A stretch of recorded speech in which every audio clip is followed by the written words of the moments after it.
प्रणाम। हम एगो बेटी के विवाह गीत सुनावत हनी। बारी बारी आँखिया तोहरो देखनी ए बेटी, बड़ी ऊँची देखलो लीला रहे, खेलता में रहलू हो बेटी, सुपली मौनिया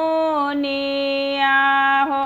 आई गईले अब झटनिया रहो, कहवा में छोड़लू बेटी, सुपली मौनिया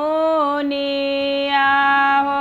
कहवा छोड़लू यामा गोद, कहवा में छोड़लू बेटी, संग के सहेलिया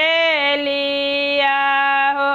कहवा छोड़लू जेठ भाई हो, कोठी कान्हा छूटलैया माँ, सुपली मौनिया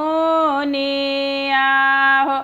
चौके छूटले आमा गोद, कोहबर में छूटले आमा, संग के सहेलिया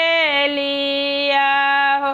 दुआरे छूटले जेठ भाई हो, दुआरे छूटले जेठ भाई।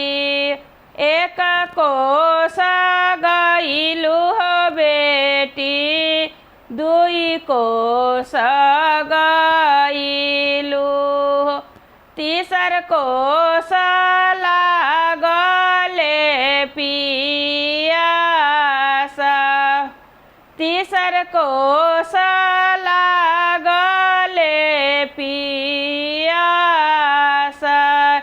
परदा उठाई जब देखली कामना बेटी, काकर ऐसन फाटले करे जा।